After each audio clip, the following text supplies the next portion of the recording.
Una cosa bien importante a este respecto, la palabra de Dios ha querido Él que quede escrita por el Espíritu Santo en este libro. Esta palabra en sí misma es operante y eficaz, porque es palabra de Dios. Pero ¿de qué sirve una palabra de Dios que es en sí misma operante y eficaz cuando está en un atril adornando la casa, pero no leída ni vivida? Es palabra de Dios, pero tristemente como palabra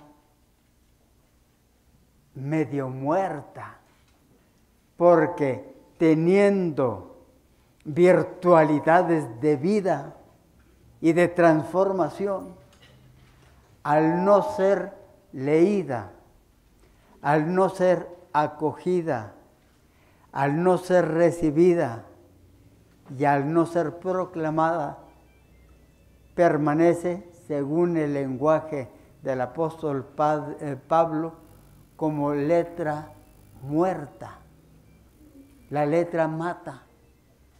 Y entonces, ¿cómo esa palabra de Dios inspirada por el Espíritu Santo, que es fuente de vida, puede producir vida si nosotros nos la comemos? ¿Qué pasa con los alimentos, buenísimos alimentos de un comedor preparados en la cocina riquísimamente? Si no los comen, ¿de qué les aprovechan? Se echan a perder y mueren. En ese sentido sería letra muerta. Pero si la palabra de Dios, que es santa, inspirada, transformante, la leemos, la estudiamos, la acogemos, la hacemos vida y la proclamamos, entonces esa palabra de Dios, de la Escritura Sagrada, llega a la plenitud de vida. Por eso esta palabra que le estoy diciendo, siendo para todos los que estamos presentes, incluyéndome en primer lugar a mí, que le estoy proclamando, es importantísima para las personas que vienen por primera vez. Bienvenidos a escuchar la palabra de Dios, que si la acogen, transformará su propia vida. Ahora, la transformación de la vida no es de la noche a la mañana o de la tarde a la noche.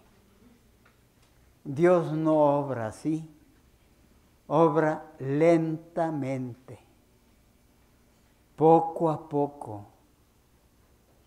La palabra de Dios, anoten, en el capítulo 4 del Evangelio de San Marcos, en el versículo 26 a 29, hay una parábola de Jesús, tal vez de las más hermosas que hayan brotado de los labios divino-humanos de Jesús. Se las voy a leer porque es un programa de vida. Marcos 4, 26. El reino de Dios.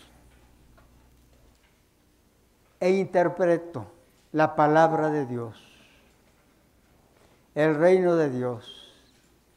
Y aplico esa parábola a la palabra de Dios. Es como un hombre que echa el grano en la tierra. Un sembrador que arroja la semilla de trigo. Duerma o se levante, ya sea de noche o de día, el grano que ha caído en una tierra, se entiende tierra fecunda, rica, con agua.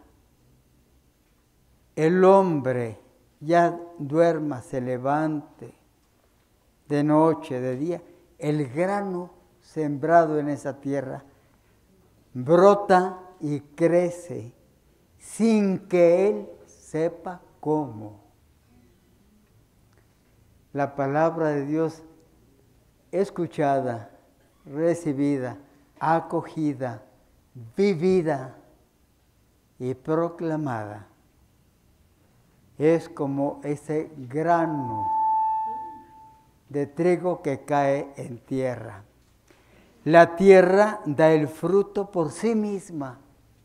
La tierra da el fruto por sí misma. El labriego lanzó la semilla, pero fue la semilla, la palabra de Dios y la tierra buena,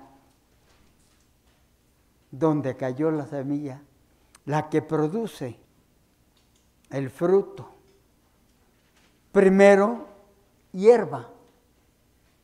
Comienza a verdear el campo. Luego crece la hierba y apunta la espiga.